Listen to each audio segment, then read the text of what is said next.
I recognize the distinguished presence of the PSs present, and to my colleagues and all our colleagues in the diaspora. I represent Kenya in Germany, Poland, and Czech.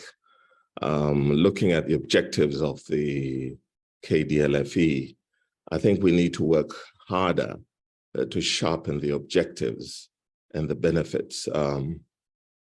It may be necessary, for example, to fine-tune what requiring Kenya's embassies in Europe to be more responsive to diaspora needs. It needs to be better tuned, that the benefits being elections, that would have to be better defined.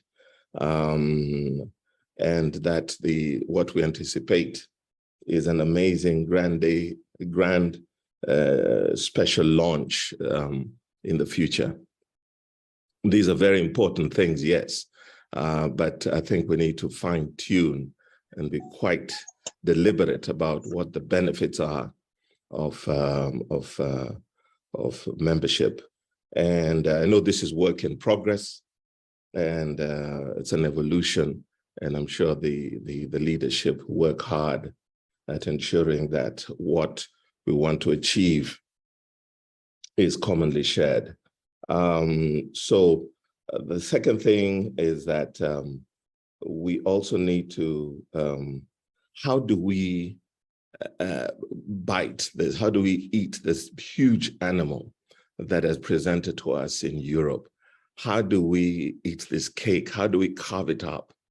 How do we ensure that the benefits accruing from the opportunities in Europe land in our hands in a way that is digestible? And the only way we can do that is if we plan and if we are coordinated. And if we plan and coordinated both at home and here in diaspora. What does that mean? There's a good first step, but I encourage us all to be very deliberate as to how we go about this. In this regard, I'm very thankful that P.S. Njogu, for example, I'm sure is contemplating having sort of a council back in Kenya that will clearly articulate some of the things that we want to achieve.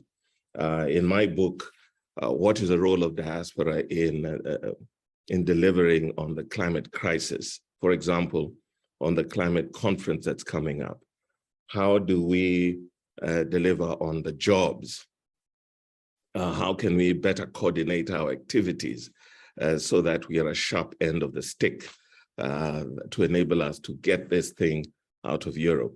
The bottom-up economic transformation agenda. How do we do that? So I think there is specificity required and a planning required that would enable us to deliver on these things. So coordination is key, liaison is key.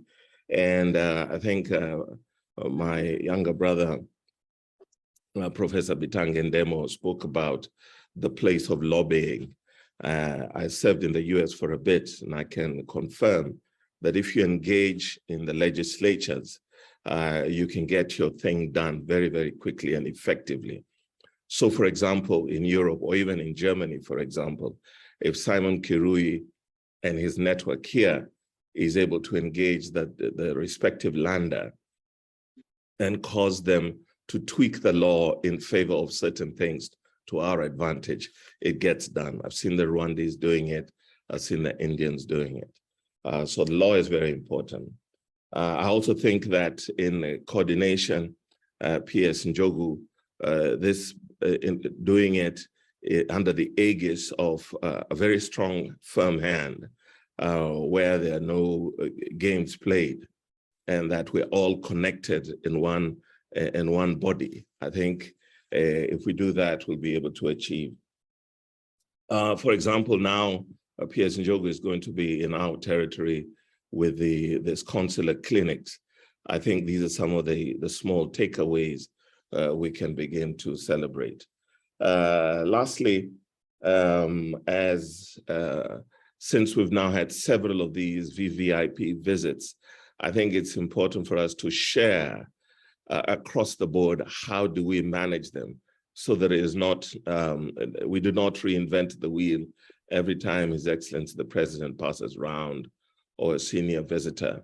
But there's a certain format that is agreed upon that we can all deliver in a coherent, digestible manner. And lastly, just for my colleagues, just to reaffirm what I think my sister Jacqueline Younger said, I am the ambassador of Kenya in Germany, Poland, and Czech, but the true ambassadors of Kenya in this part of the world is the Kenyan people who live and work among the German, the Polish, and the Czech peoples. Thank you.